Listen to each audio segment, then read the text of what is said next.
Hey Internet, I'm Chaz. And I'm Dan. Welcome to Wine is Serious Business, episode 281.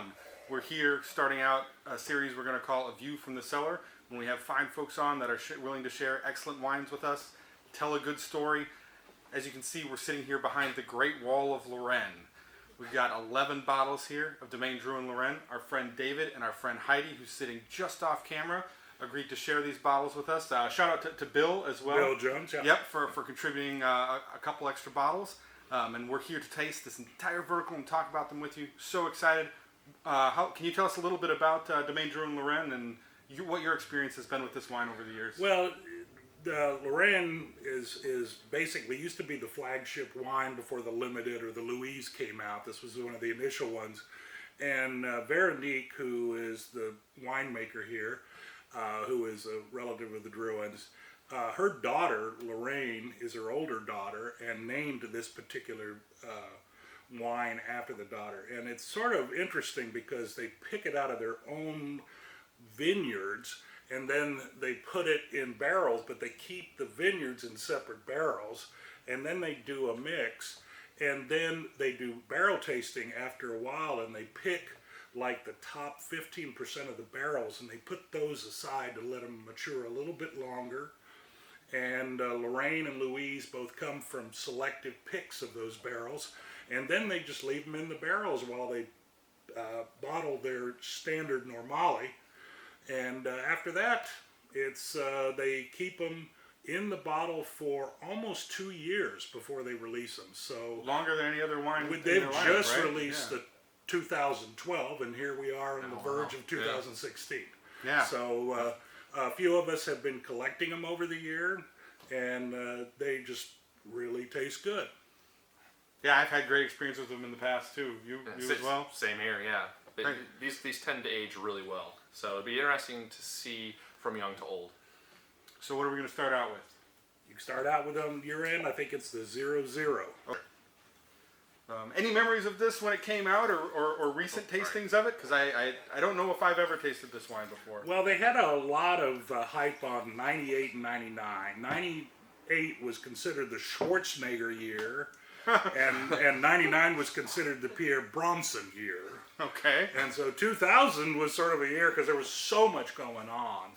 But, Veronique speaks very highly of the 2000. He was smart to do he does more research before the shows. Yeah. So basically,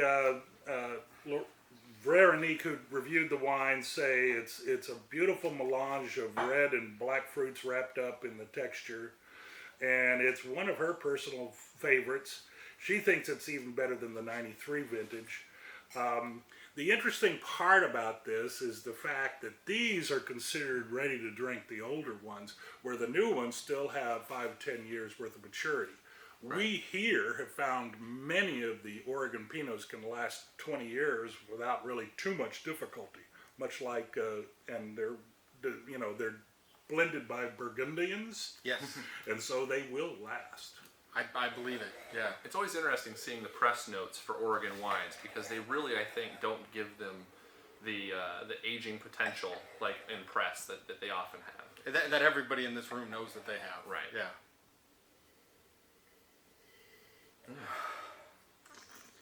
Man, the age is just subtly present, I think. There's just a little bit on the darker fruits, a little bit of that age character coming through. A little bit of dark earth. Yes, there's the earthiness, that sort of aroma that you get out of Dundee definitely comes through on the nose a little bit. Some sort of almost like dried mushroom or dried sort of...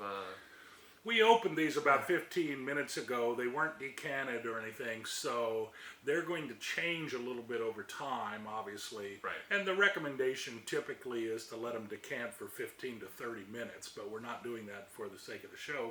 But it's always sort of interesting, as you mentioned, Dan or Chaz, one of you mentioned that you sort of like the initial perception of the wine as you just open it, and then it sort of changes, it morphs a little bit, and then it comes back into another life. Totally. In about 15, 30 minutes. And sometimes we get lucky and capture that on the show, and the hope was that might happen. Yeah. So that will happen later. Yeah. Absolutely, yeah. Maybe we'll bounce around. So yeah. cherry fruit.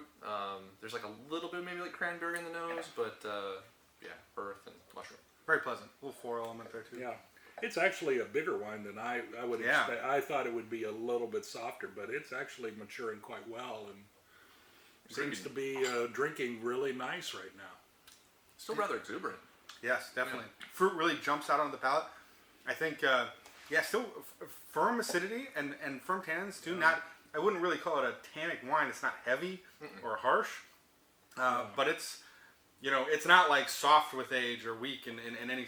No, it's got really fine tannins, and the color is just perfect. Oh, yeah, I mean, that's it's beautiful. not. Agreed. There's no brownness at all. Yeah, this is a wine like something like this could easily age another 10 years. I'm guessing. And I want to say we've had some experiences with this wine that were 15, 18 years out, and they were doing just fine. So, or wines very similar. So. Yeah. Yeah, I want to say I definitely had some 95s. Yeah, in the that wasn't quite 20 years old that were just magnificent. Absolutely. Yeah, just tart strawberries, kind of some full cherries. Yeah. Just like this little suggestion of jammy quality to it, in flavor, not in texture. It's not thick at all. Very. But real solid. So moving on. Are we gonna score these wines or no? We're just gonna fire through, or we don't have to. I don't know. It's not okay. That's Yeah. the O2. Oh, because we took the Yeah. other one. We took one Ah. off the table. Crud. Gotta, Alright, well, gotta drink that You know, down. Riz. when you get 10, 11 bottles of wine on the table, you do It get, Right. gets get confused. lost. all right. do, So you want to score these or not? In other words, yeah, so but anyway. something like that would be like an 87 or 80 point wine to me. I think it's still coming together, and I think this is one like after we taste it later, we're probably gonna really enjoy it a lot more. Yeah, I'm with you on that. I feel like as it's been open a little bit, it'll Yeah. That vintage was we just rated gonna flush out a little bit. Yeah. that Yeah. vintage was rated a 90 Okay. by Wine Spectator. The vintage, not necessarily these wines. So another question: why do you? What initially drew you to start collecting Domaine Drouhin? I think back when when I started getting into wine and some finer wines, I was introduced to, my wife and I were both introduced to Domaine Drouhin when they came up here through some mutual friends and some wine shop owners, and got to meet Veronique and just started collecting I love their normales for just everyday drinking and stuff like that, and they age quite well too. But these Lorenes seem to be in a price range because they're this bottle costs $60. Right. This bottle costs $60. Wow. I mean, they are okay. very uniform in pricing throughout the day. Some, a little bit more or less, but Right. they've really maintained their price. And then the Louise came out, which is even more, and that's more in the $85 category. So I thought this was a really good, nice, a really good wine for a good occasion. And I guess that's nice when they release that higher end. That helps maintain the price level of the wines below it, right? They don't need to keep raising the prices on the lower wines if they've got the higher end to make those margins on it. Like to pharmaceuticals. Right. Some people do use this for medicine. Or computer chips. I think it's 5,000% up. Right. Yeah. Oh my gosh. The nose on this one is definite. It's got way more like the cherry cola aspect to it. Like I don't often get cola, in Pinot Noir, but this is sort of there on the nose for me. It's way more earthy to me too. I'm getting more brown and black earth scents from it. Just the fruit's a little more underneath it. Again, a little bit of strawberries, but earthy character. Yeah. Briar, as they'd say, or something. I Sure. don't know. It's a little bit softer of a wine. Veronique says it sort of jumps out of the glass, and that's one of the things that she likes. She knows the last one had a little bit more fine tannins. This one tends to be just sort of a burst of flavor. Whoa, it Agreed. really Comes is. out. Yeah. And that's what Yeah. she really liked. But the vintage was actually fairly good, and they didn't over yield their properties. They dropped a lot of fruit as opposed to some people that year because it was a very big bumper crop. Yeah, it starts out pretty soft on the palate. There's still a really good core of acidity in the middle, I think. And then just like you said, there's that real burst of fruit flavor. Agreed. Right on the mid palate that kind of draws you in. A little bit of hibiscus flavor, strawberries. cranberry. Yeah. The tannins are a little stronger, a little firmer on this wine. Right. As is the acid, but that helps like extend the finish and kind of lengthens the wine. I like your idea of cranberry. It's sort of like a cranberry finish. Yeah, absolutely, absolutely. Ending sort of tart or a little bit like mildly sour. But yeah, nice wine. Another one where I'm like, man, you could just bury this for another 10 years and probably It's be still happy. got so much life left in it. Yeah, that's really great. So this one I like the intensity a little bit more. I like the length. I'd say like 89, 90 points for me. It's good. Yeah, 89 for me. Good complexity as I think about the fruit when I'm tasting it. There's a little bit of evolution there too, which is draws me in. It's engaging. Just fire through. Yeah, let's keep All right, going. next wine. So this is the 2002. And this was one of my favorite years for a long time. When I started drinking wine, it was around 2005, and 2002s were still in the market. Really fell in love with some of them, and liked them for a long time running.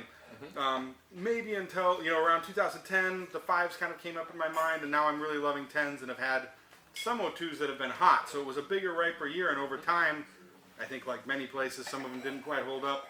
Other ones have. I'm really, really curious to see how this one's doing. Notes here say that this was an extraordinary vintage, essentially. Yeah. So I've read that before in the past, that 2002 was considered a good vintage for Oregon. Would you agree?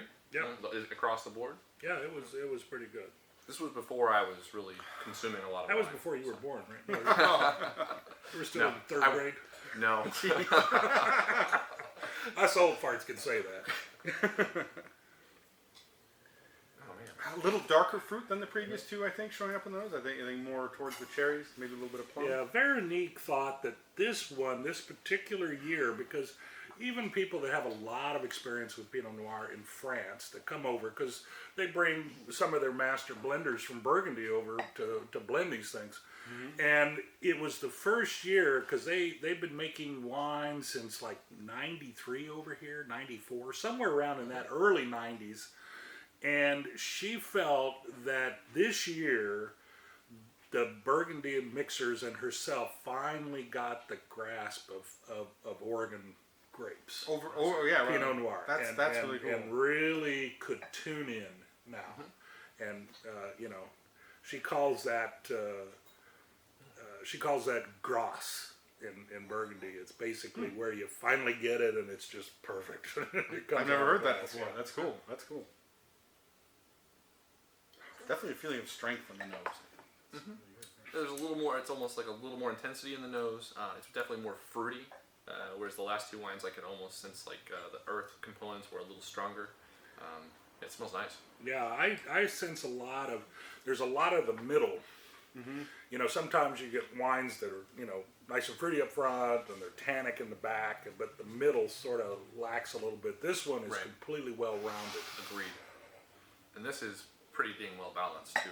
Like it's pretty intense across the board, but there's no gaps in it whatsoever, right? Yeah. The fruit is there. Let's carries put the it all cork back in that and save that for another. Yeah, this wine is drinking wonderfully now, but I think would continue to drink well for a very long time. This is really nice. Lots of dark fruits. I think like a mild grapefruit acidity, which I've experienced in other wines from them. That kind of like sinks into the gums, keeps things feeling fresh. And like you said, the balance is really there, and it really just kind of lingers slowly on the palate. This is really enjoyable. Agreed. Yeah. Of the three so far, this is just killing it. This is a really good bottle of wine. Ready to rock. 92 for me. Yeah, I say 92 or 93 points. There we go. That's a wonderful bottle of wine, in my opinion. That's really, really nice. All right, so moving right along to a hot year, the 2003. Now, you remember what happened in 2003 in France? A whole bunch of people died. Oh, really? A whole bunch of older people died where their relatives didn't go and check on them. Oh, heat waves there. Heat wave was really, and French wine, especially, Burgundy, Toby knows this really well, is that 2003 is not a great year from that point of view because all the wines are very over extracted and sort of jammy. I mean, even the Rhones are very jammy in France. Right. And we didn't have that bad of a year comparatively to the French. And so this was actually one year that the French people really loved to come over here and blend this because it really tasted pretty damn good.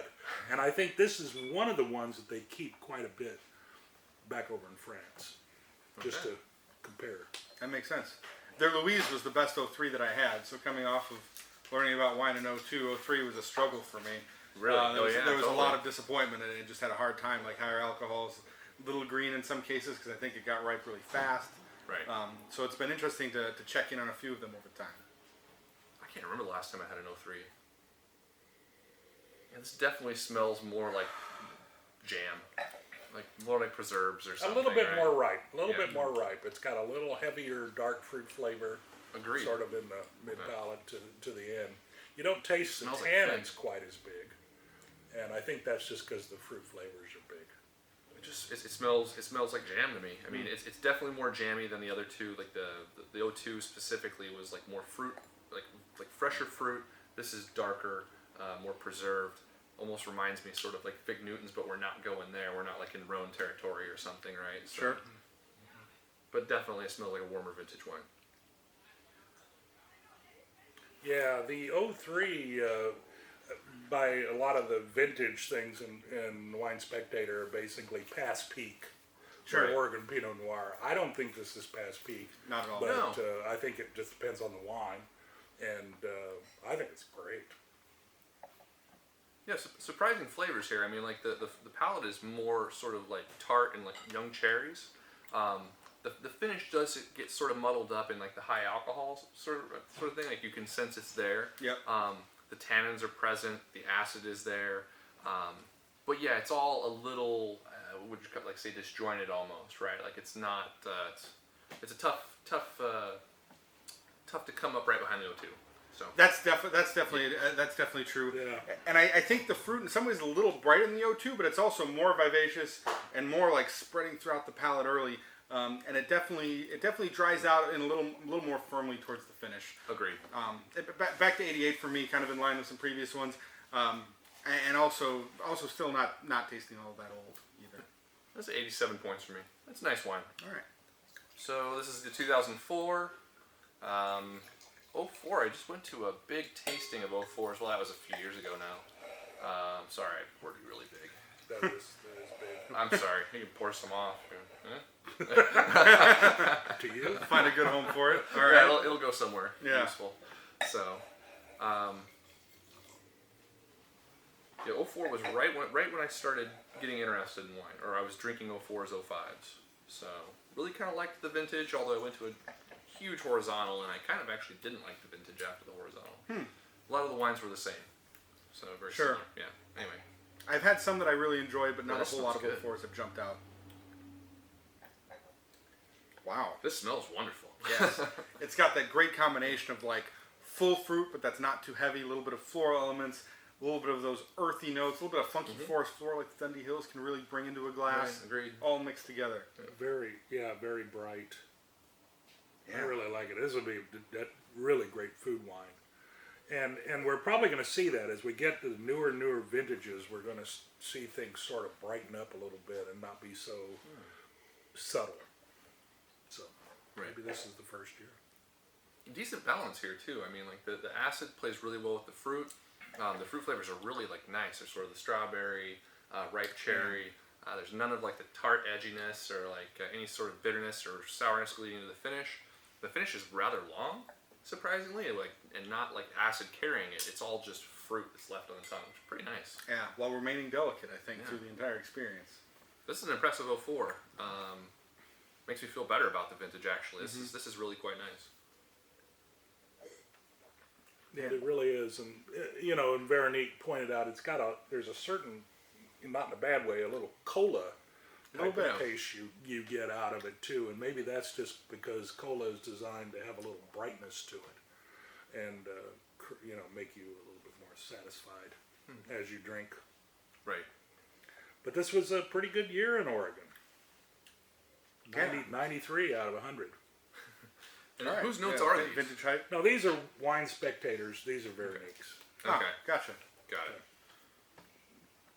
And I feel like the fruit's got a real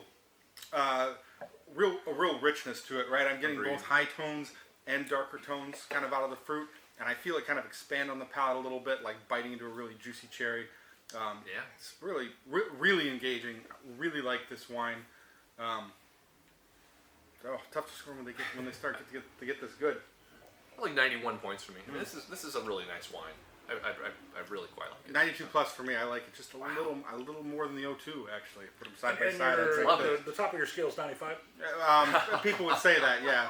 Actually, I think we scored a wine 97 or something on the show. There have been 100.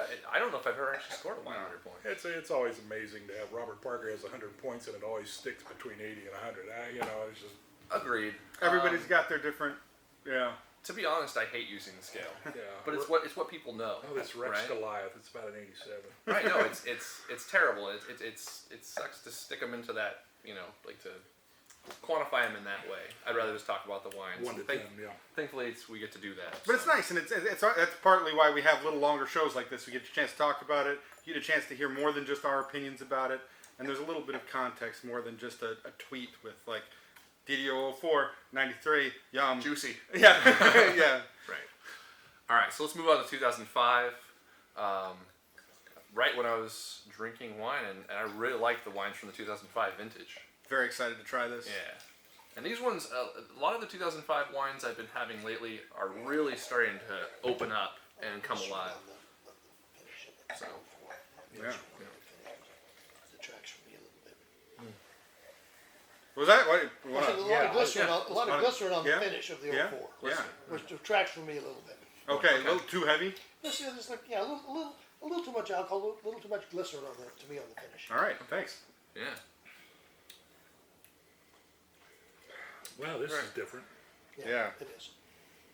Big time. This is like smell like barrel toast or something like that. It's like some Definitely smoke. darker. Yeah, a little smoky.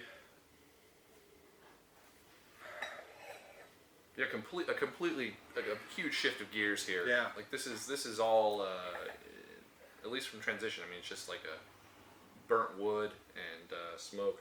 A darker fruit. And 05 was a riper year, I think, too. I think that was definitely... The fruit is Yeah, there. a little You gotta warmer. sit there and smell it for a while. So, Veronique says, true to the vintage, the 05 Cuvée Lorraine is a deep, densely knit, almost brooding wine. There it is. Complex and complete, the 05 has excellent structure and balance, which is clear that patience will be very well rewarded. In contrast to the 4, which was a little softer and more immediately floral and tipped Wow. in red fruit spectrum, the 05 Lauren is darker and carries a more serious air. Agreed. Notes of black fruit and spice are clearly present. The body is rich and finished long, suggesting a minimum aging potential of 10 or more years.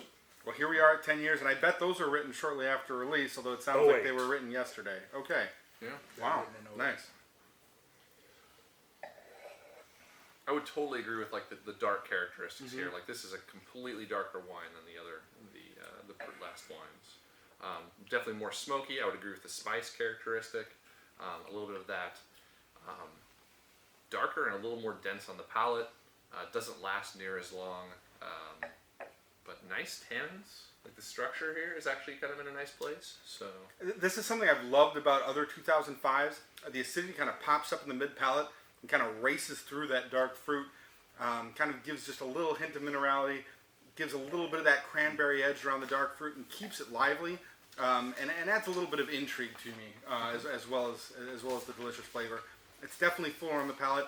The tannins are still present, full, edging towards being a little too much, but they're not there yet. They're not quite there yet, and I'm excited. I'd be excited to try this wine as time goes on too. I don't remember if I have any or not right now, but That was a year some of our grandkids were born, so I have a little bit of this 05. So it was sort of interesting. It'd be sort of interesting to try it in about 10 more years. man, they're almost when old they enough get to drink it with 21. you too. Yeah. Yeah, they got a little ways to go. Yeah. Cool. What do you think, Bill? I think this needs at least 5 more years. agreed. I mean, it has everything that she wants in a wine, that Veronique wants in a wine. This is going to be a wonderful wine. It's good now. Yeah. Yeah. But it'll soften up in about 5 years. It'll start to turn over and just become elegant and full. It's a heck of a wine. Yeah. Really excited to try some. Yeah, beautiful. Yeah, it's really quite delicious now. Actually, I mean, at least for me, once you get past the nose, the palate is wonderful. Yeah, 91 for me, and with a positive, exciting future in front of it. Agreed. Yeah. 89 plus or 90 points for me. Yeah. So yeah. All right, After on cooler. to another warm one. Yeah, 2006.